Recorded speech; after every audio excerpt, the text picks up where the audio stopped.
The reflex seems simple. Someone struggles, so someone is broken. Find the person, fix the person. What if the person was never the problem, and the fix was never in them? It was in the process all along. Hello, friends, and welcome to I Know I Belong When, an innovation, unbiased production where bold voices, curious stories, and authentic impact amplify knowing that you are invited, seen, heard, and needed. Our conversations go from the boardrooms to the break rooms, from the sidewalks to our living rooms, from our relationships to ourselves. We explore the full spectrum of belonging, the joy of being seen, the pain of being left out, and the courage it takes to build spaces where every identity is welcomed, valued, and loved. We also hold space for each of our unique identities to joyfully prosper and thrive. I am your host, Christopher Bylone, someone who believes knowing you belong is a birthright.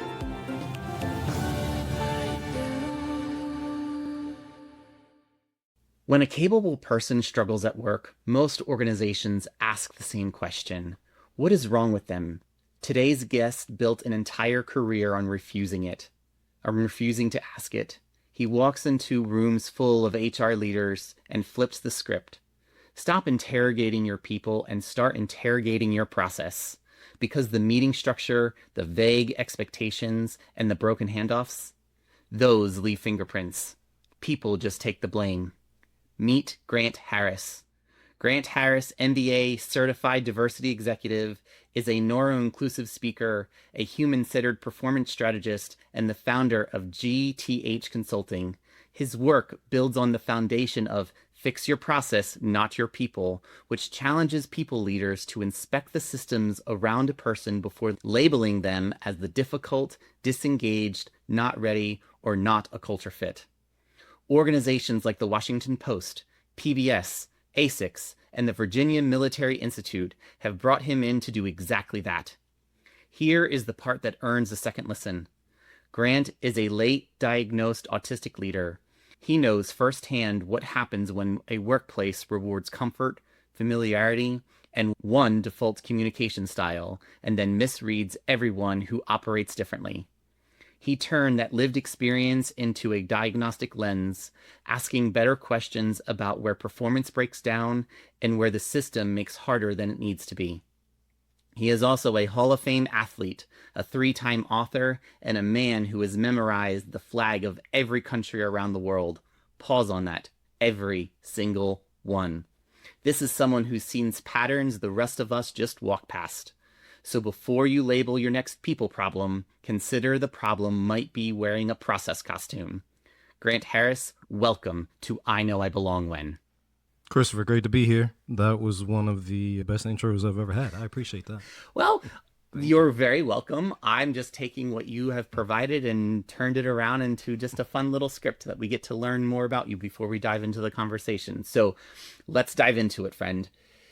You tell leaders to fix the process, not the people. For the listener hearing that phrase for the first time, what is the one misread happening in their workplace right now that they probably do not see?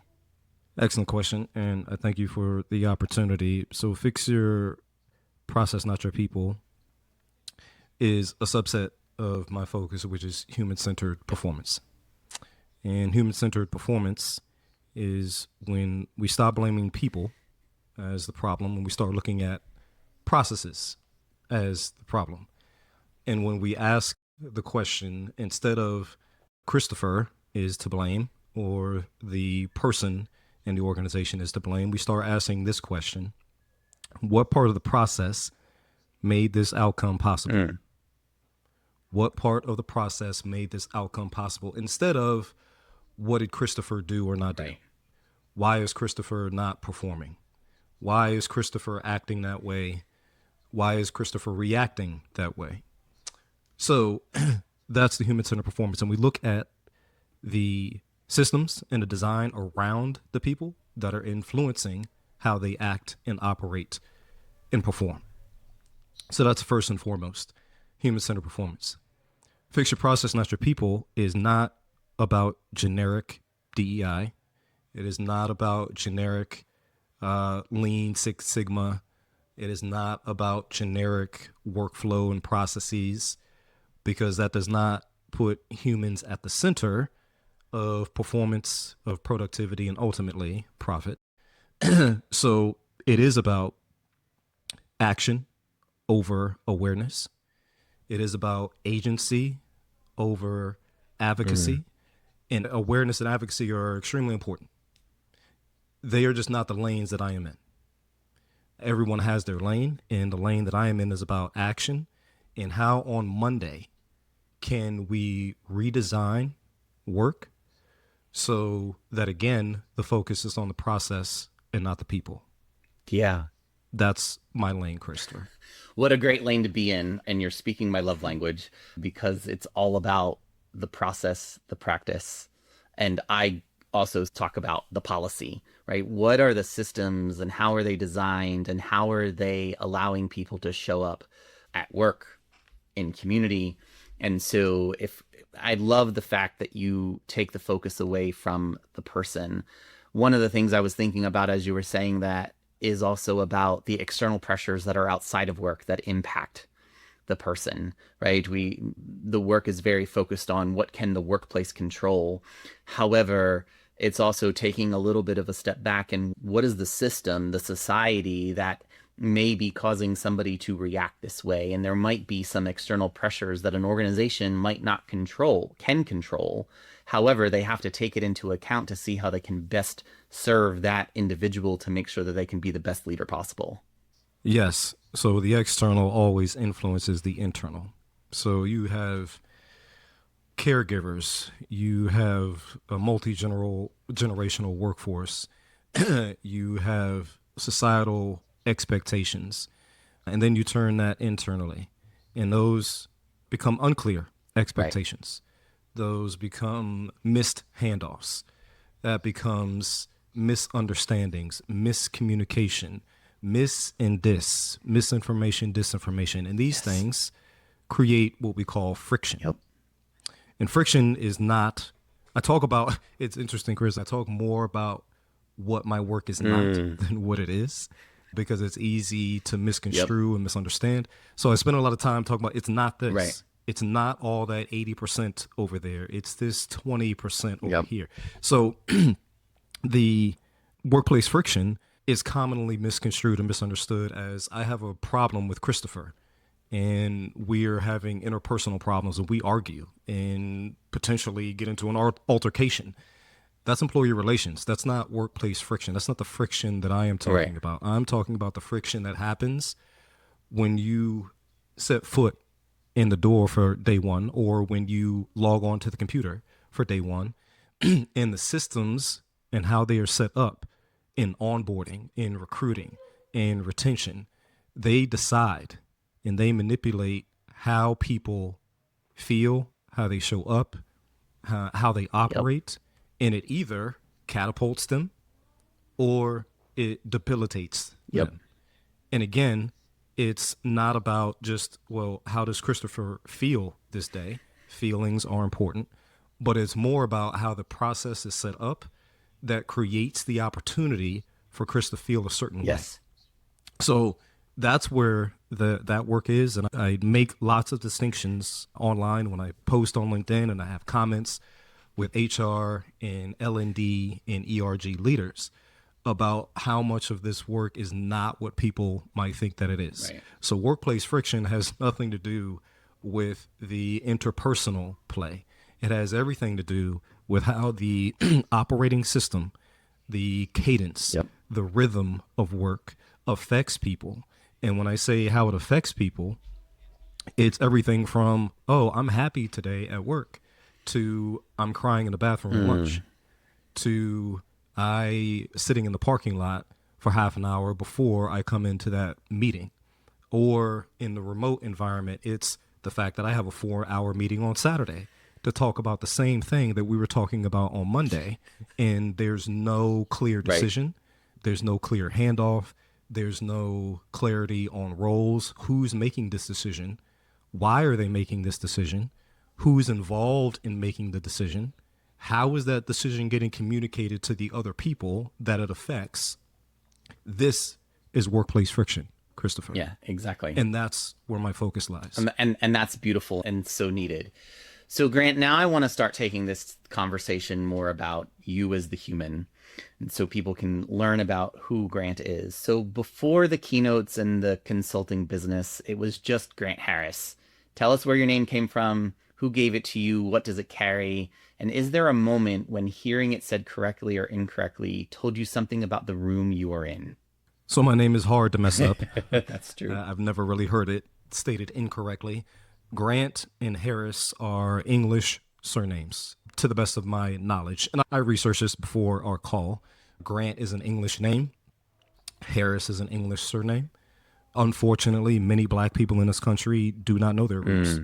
I know we're not here to talk about slavery and all of that, but that's the reality. Many of us don't know where we come from and can't trace our lineage like many of our counterparts. And I'm one of those people. My father has tried in his own ways and only gotten so far. So the first and the last name are English name. Grant, to my knowledge, means great, which is great. It is. That's good. I do know that my parents named me and my two older sisters names that could not be shortened on purpose, which I appreciate. My children all have names that can be shortened, and everyone in the family shortens their name at some point, but I'm the only one that doesn't. So they did name us names that could not be shortened. They didn't want people going around calling me Tim if my name is Timothy, or Chris if my name is Christopher. They didn't want us to have to carry that burden and weight through life. So I do know that. I do know that my mother at one point wanted to name me Vladimir. I'm glad that she didn't. Not because Vladimir is a bad name, but I am black. But I'm like, Mom, we're not like Haitian. I don't know what Vladimir, where did that come from? So, and I say that because I do know a Haitian named Vladimir. So I'm allowed to say that. But fortunately, my father talked her out of that. Thomas, my middle name, comes from my grandfather or my maternal grandfather, whom I never met. Apparently, I look like him. Apparently, I get my hairline or my non-existent hairline from him. So Thomas was my mother's father, and that's where Thomas comes from. It. I can't extend that to my son. My son's middle name is Wesley, who is my father's father. On the paternal side. But that's where my name comes from. I have not gotten it butchered because it's easy. It's hard to mess up. As a kid, I did get teased a bit. And now I look at it, it was like stupid, but it was like kids. They didn't have anywhere else to go with the name. Right. Like Grant the Ant. It's like, yeah, Grant the Ant. Okay, but like, yeah. So, but other than that, I'm blessed to have a name that people don't butcher. And I'm blessed to have a name that is strong in stature. But that's where my name comes from as far as I know. Wonderful. Thank you. And I also can appreciate the wanting to not have a name that is shortened. As somebody who I go by Christopher, if somebody calls me Chris, I'm assuming they're not talking to me. But I think it's one of those things where that's why I asked the question, right? Is where does your name come from? And I think it's also really powerful to talk about and opening my eyes a little bit more, especially for my friends and colleagues from the Black community, not knowing where your lineage comes from sometimes because of the naming and how your first and last name came to be. And so you can't always trace it. But that's a really powerful story to be able to share and for people to understand that aspect of you. It might not be the most positive aspect, but it is definitely part of your lived experience. Okay, friend. So now I want to take you to the moment that you knew you belonged. Take us to that specific moment, not when someone told you belonged, but when you knew it to your core. Where were you and what made it unmistakable? So I spent some time thinking about this question. And for those of you who don't know me or haven't seen any of my conversations online, I have a before and after in life. And that was before I knew about being autistic and after I knew. I've only known about being autistic for maybe the last 4 years now. And I only publicly spoke about being autistic maybe 2 years ago, 2 or 3 years ago. So it's still fresh, comparatively speaking. So the time I knew I belonged is after I knew, and the most recent time was last October. And I was speaking at a conference. in Arizona in front of a group of hundreds of my people. And that was the first time that I kind of used that phrase, my people, because most people in that room were either neurodivergent or knew someone who was, or had some type of affinity. And at that point in time, I hadn't been around that many people at that scale and had the opportunity to speak about that particular topic in that room. And I remember that was one of the first times since being public and since my formal diagnosis of saying I'm in a room with my people. And I knew that I could do that because I made an autism joke opening my speech. And I was comfortable doing that. And I literally said, I'm in a room where, like meets like, and this is good to go. And I know that this will land okay. So, and I made an autism joke. And that was the first time that I'd done that in public. And after that, there were other presenters, other speakers, and I sat around with the people who invited me and the people that were attending and folks that I had been interacting with online but had not been able to meet them in person.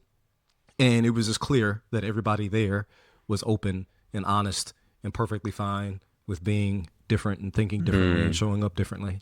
And that was one of the first times that I really felt like didn't have to consciously hide anything, didn't have to retract anything, didn't have to hold back anything, and know that the people around me were doing the same. So that was last October, and it might be curious that it took that long, but it did. Yeah. Well, everybody's on their own path, right? Everybody's on their own journey. Yeah. So you talk about the before and after. So what did you finally be able to stop doing after your diagnosis and even in that moment when you're in front of a group of people who you say are your people? What were you able to stop doing? What mask or extra effort were you able to let go and take off? And what did people get to finally see that they missed otherwise? Well, the last part you would have to ask other people, or except for my family, they tell me what was missing or what was before, but I can't say what other people were missing, but I can tell you what I was missing, and I can tell you the difference. So during that transition of before and after, now I know, and I didn't know before, so some of these things I never would have said or thought before because I didn't know that I was showing autistic traits. Yep.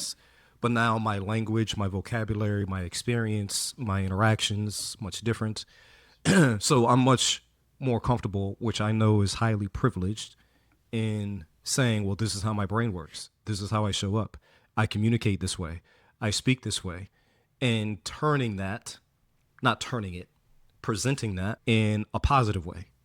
Presenting organization and structure in a positive way versus rigidity and uptightness from what everyone would have said before. Turning the ability to dots that either don't exist or seemingly don't exist, and turning that into how my brain functions and how I can connect Christopher with this thing over here that doesn't make any sense. And previously, it'd be like, why are you talking about that? That has nothing to do with this. Right. But now it's like, oh, your brain, this is from my family, and I see how your brain works and how it makes that connection because I never would have done that before. So things like that. Personally, I have been able to present them as positive, and other people have not only, and not saying that the things aren't still frustrating, it's still life, but they're not only looking at them as negative. Oh, Christopher, yeah, if you call me day of to go have lunch in like 2 hours, that's going to piss me off because like you could have called me 2 days ago to tell me that we wanted to have lunch and I could have scheduled that. And in the past, people that I know and people in my family, all that, and they're like, well, Grant doesn't like it and he's rigid and he's not going to be flexible. I'm like, well, dude, you told me like you're just calling me out of the blue the same day and you want to go eat in like 2 hours. That's not how I operate. Right. Obviously now I know how I operate and other people do too, and I try to meet them halfway. But I'm able to communicate those things now. Before, I wasn't able to communicate it because I was just living in it and I was just frustrated. Right. And I was like, okay, I'll do it because I love you. But the whole time, I'm like, I don't want to be here because like, so Like people, there's a calendar for a reason. So those kind of things. Yeah. So those types of things I see specifically. And from a work perspective, that's interpersonal, that's family, which is Yep. close to the heart. From a work perspective, many instances where I was seen as bull in a china shop because I was being either direct with my communication and telling leaders that I see this thing or the opportunity to improve this thing and to make it better, to make it more effective and efficient. And that's how I saw it. I saw it as more effective and more efficient. I didn't necessarily have the language to use that at the time. Mm, I was just like, hey, like, why don't we do this? And coming up with all of these ideas because I'm seeing the system is less effective and less efficient than it could right. be. But people who created that system, because I work with leaders and I've always been working with the people that are making decisions, and they didn't say so specifically, but either they were offended, they didn't like how I said it, I was too young to bring it. I'm a black man telling a white woman, I'm a black man telling an Asian woman, in all of these interpersonal things that I wasn't necessarily thinking about at the time that I know affected those situations now. These types of things are on both sides, the positive and the negative. Mm. It's really powerful, I think, because a lot of times when we are not aware of who we are and we're just reacting, we also can't tell Mm, people how to help us, right? And if we are able to communicate with correct. others to say, look, if you want my best self, don't call me day of for lunch, right? I need a plan. Mm, mm, And that is a way yeah, that when we know that about ourselves, we're able to communicate to the world around us so that folks can help us be the best version of ourselves. correct. And this applies to the workplace. I always bring it back to the workplace and giving people the opportunity, and leaders and managers giving people the opportunity to say, well, this is how I operate. This is how my Yep. brain works. This is how I show up. This is how I see success. Defining those expectations early and through clarity versus defining and refining those versus making them Right. declarative. This is what you should be. This is how we operate. This is what we do. Now, I'm not saying that that doesn't have its Correct. place. If you're machinery, this is how this machinery works. ABC 1, 2, 3. Safety Right. first, get it? But when it comes to how people are compensated, how people, their career trajectory, promotions, lateral movement for whatever reason, not everybody wants to be promoted. Right. Not everybody wants to be a people leader.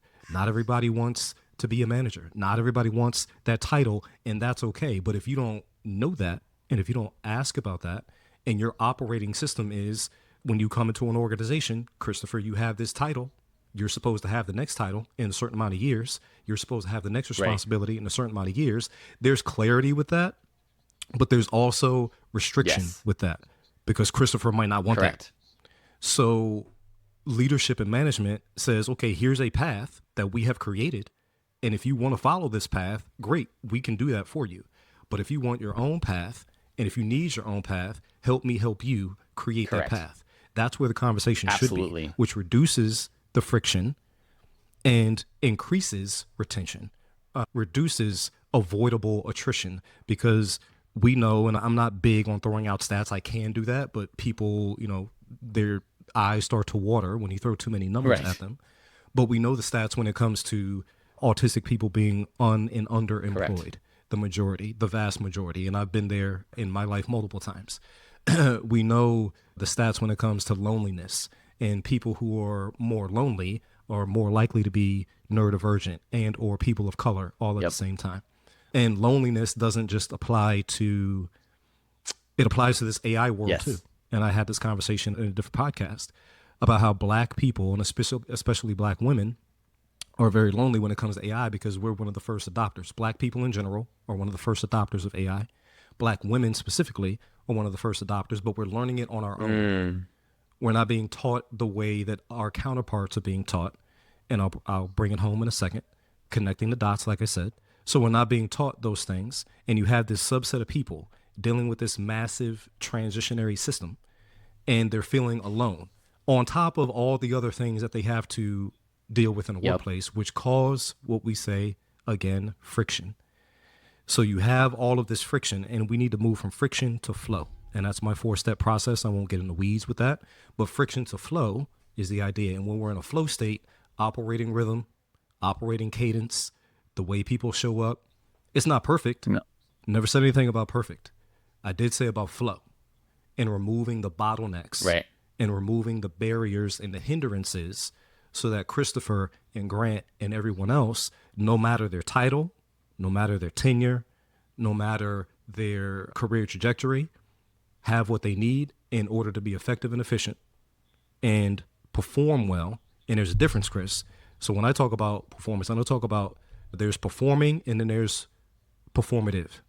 Performing is you're doing well. Yep. You're progressing. You're hitting milestones.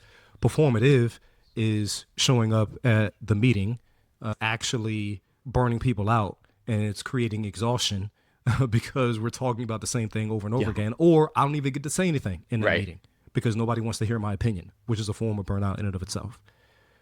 So I digress, but these are the things that I talk about and teach and practice in the workplace. Absolutely. And it's really important, one, that you brought up about it's not about being perfect, right? It's something that I've also just personally had to lean into is my own imperfection. And how are we making sure that we're creating environments where people know that imperfection is okay? And that's actually probably where a lot of the creative genius we get is in the imperfect moments.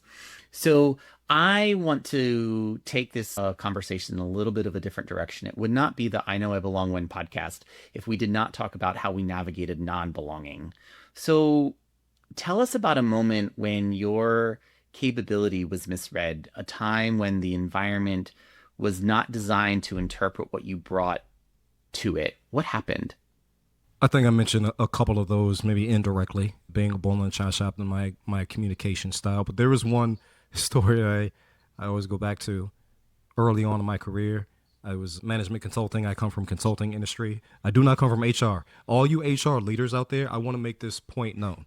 I don't come from HR, and I'm proud of that. I've had one HR related role in my career that I had an HR title. So I don't come from HR, but I believe that gives me a different perspective and angle, and I'm able to say things that HR people probably wouldn't say, but they're thinking it anyway.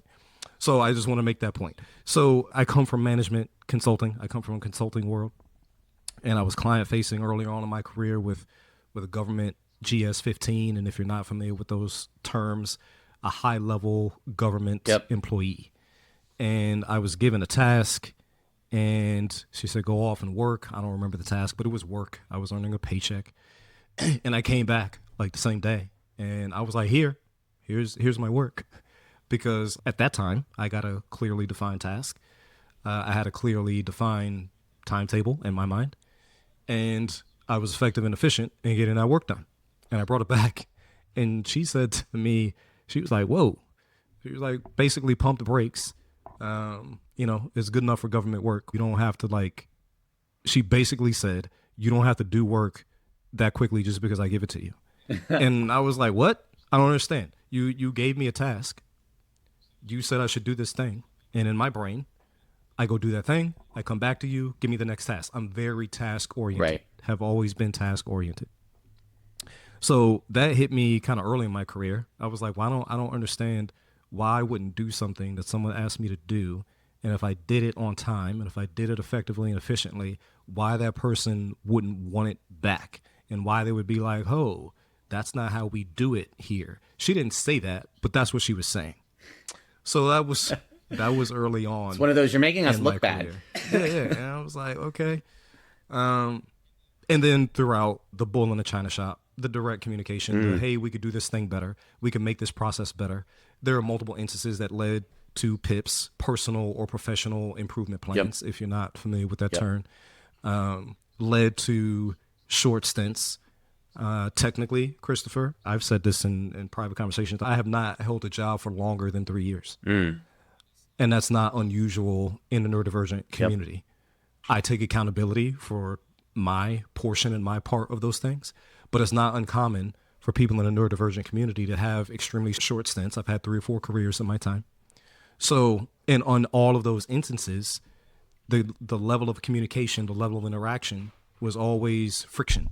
Right. And I didn't really know what it was or what to call it and these kind of things. But in most corporate environments, I had that until I got into the entrepreneurial game. And less friction, more flow. Yeah, exactly. So One of the things I through this conversation we've had so far, a theme that kind of keeps coming up is in the before and after. It's almost where it was like at one point, until you had the language, it was you were seeing it as that you were the problem. And when did you start understanding the system was not designed for you and there were unclear expectations, there were hidden communication rules instead of it being personal failure? And so, how did you navigate through that? That most likely started around the time that I was in education. Mm, I spent some time as a special educator. I taught autistic kids before I knew I was autistic, mm, which was interesting. Majority minority, English as a second language, high free and reduced lunch environment, most restricted environment. Working with the kids that basically stayed in one classroom for 90% of their educational mm. experience, and being the only black male teacher on staff at the time. These kind of things. And then with the families, seeing what's happening with them at home, understanding the level or the lack of parenting at home, the multiple responsibilities of children at a young age, and looking at IEPs and how those things are set up, individual education plans, if you're not familiar in the education space. So having all of that and looking at it from a systems perspective, I was like, it's not always, it ain't always the people Right. in the middle. There are all these other circumstances and barriers that are hindering and traps. And I say barriers, barriers is nice. Traps, sinkholes, Yep. quicksand, all of these things that affect people. Now, I wasn't necessarily looking at it from my point of view at that time, but that's when I started seeing the external versus just the internal versus, okay, you told me to do this, I should do it. Why are you telling me? Like, it was always like me. But then that opened up the diaspora to these other factors Right. that affect people. And then as I moved through and learned more about myself, that's when I started thinking about the systems overall. I have always been a systems thinker, but the system had always been, well, how do I make this thing that I'm responsible for better? Okay, that's one level of systems, but that's the individual. And then I moved through the structural into the institutional, and where I am now is the institutional levels of how these systems are set up. So that took time, but that's where it started. Mm. So when we think about how we are modeling the way that we want belonging or people to know that they belong in the workplace or society in general, how did you learn to look at the system first when everything in the workplace trains us to look at the person? Well, nothing can be right all the time. So if everything, and I'm a bit of a contrarian thinker, I've always been a loner. I never joined the crowd just because. I only went to my high school prom because I had a girlfriend at the time and I wanted to keep her. It wasn't ever like all these people are doing something, so it must be the right thing and the cool thing to do. Mm. Like my internally, I was never like that. So I was always a contrarian thinker, and I'm perfectly fine alone because that's my introversion. So I think the combination of being an autistic introvert has given me the traits to be okay with thinking differently than the right, thinking opposite, and being okay with that and being like, all right, cool. If you don't want to hang out with me, that's cool because I probably don't want to hang out with you either. So I think that led to some of that. Yep. So I'm looking at all these things like, well, everybody says is this, and every experience I've had is that, and I'm like, that can't be right all the time. So there has to be something else happening. And that's when it was not a light switch. I've never had a light switch moment in my life. It's always been over time. But yeah, when I started to see that everybody's doing it this way, my personal experience is turning out the same way. The communication that I'm having in these corporate environments is going the same way. They're reacting the same way to me. Then it can't just all be me. Mm. It has to be these other things that are involved. I'm part of that Right. because I'm part of the puzzle, but it ain't all me. So those are the experiences and the times that I began to think about the system overall and not just me at the middle of it. Well, that's really great. I mean, we also have to make sure that we understand that we are in the middle of our own universe, right? We have to make sure that we're taking care of ourselves and making sure that we're whole before we can take care of others. Sometimes I even think about when somebody says, how are you viewing the world around you and how are you making sure that you're caring about others? And I think it's really about that we are needing to understand the systems and how they operate, and that contrarian attitude. I like to call it the sage rebel. And how are we challenging the status quo and the process to make sure that we're actually thinking about who the system is actually impacting and not just taking it for granted that the system's working. So I truly, really appreciate that perspective. So I have a fun bonus question for you before we close out the show. So the top of the show, we talked about how you memorized every flag around the world. So if you had to pick one flag purely based on the visual, no geopolitics, no history, just design, which one matches your personality and why? Excellent question. No one has ever asked me that before.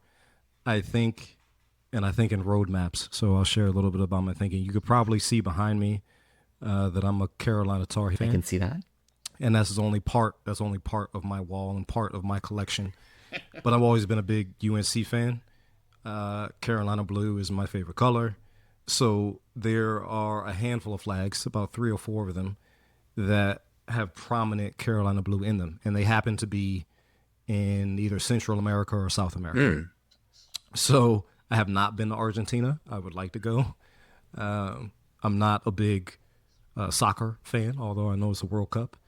But I like the Argentinian flag because it has a lot of Carolina blue in it. Fair. So it's clearly just affinity for that color because it's the color of the sky. It's the color closest to heaven and all that good stuff. So any flag that has a significant amount of Carolina blue in it, I've always been a fan. That would include others like Guatemala, Argentina.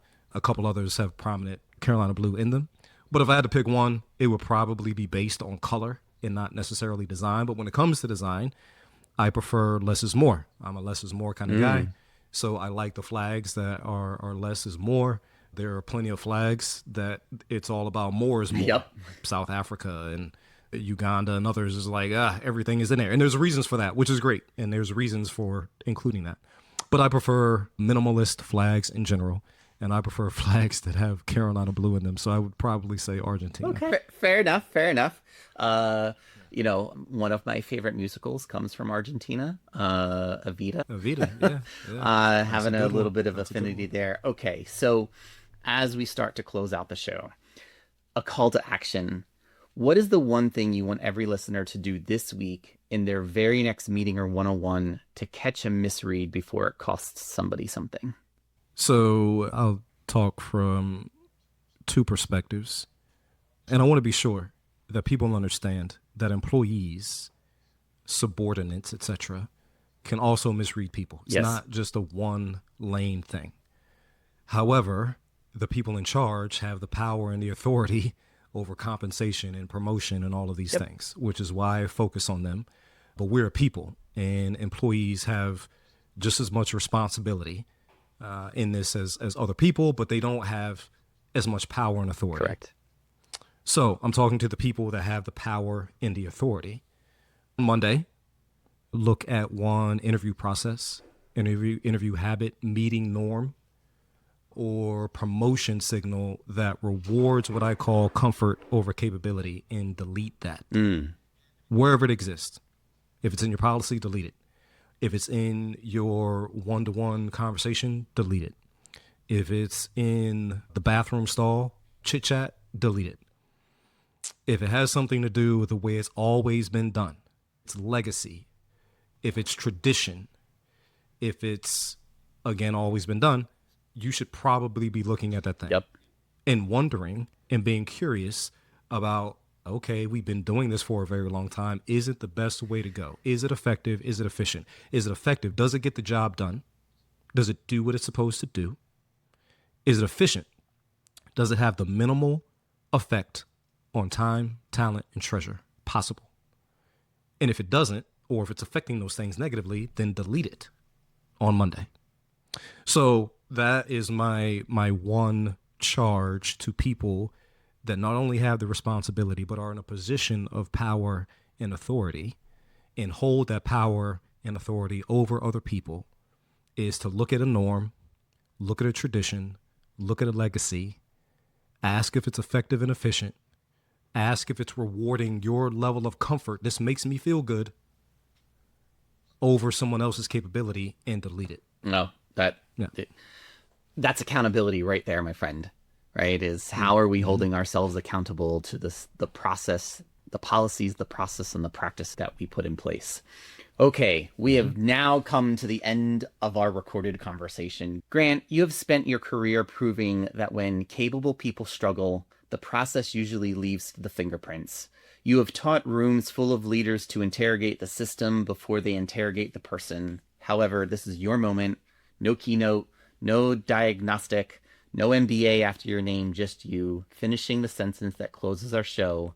I know I belong when? I know I belong when I can be me.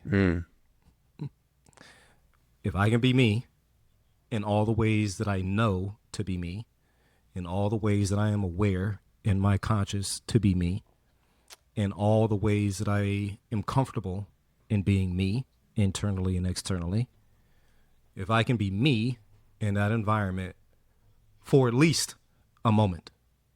The goal is to be me all the time. Yeah. Like, that's the goal. We're still working towards that. But if I can have that for a moment, I know in that moment, then I belong. Yeah, so I know I belong when I can be me. Thank you for that. What was coming through my mind as you were saying that is Virginia Woolf's I Am Me and I Am Okay poem, which is one that I look at all the time. Grant, thank you so much for this conversation. I truly appreciate you being here, showing up as your authentic self. It's been truly a pleasure. Thank you so much. Awesome. Thank you, Christopher. Appreciate it. This has been a great reminder that belonging is not a destination. It is a practice, and it starts with listening. Friends, if this episode challenged you to move outside your comfort zone, please follow our show and give us that 5-star review you know you want to give, and add a comment about what you will do to champion a culture of belonging. These actions will help to amplify the message to others so they too can find their own moment of belonging. Whether it is navigating the complexities of workplace culture, finding acceptance in a new school, building trust in a local community, or forging identities within our own families, these stories reflect the raw, honest, and unfiltered journeys each of us take every day. And we want to hear from you. Finish the sentence, I know I belong when, and send us a voice note. Your story could open a future episode. Thank you for listening. Know that your bold, authentic self is welcomed, valued, and loved.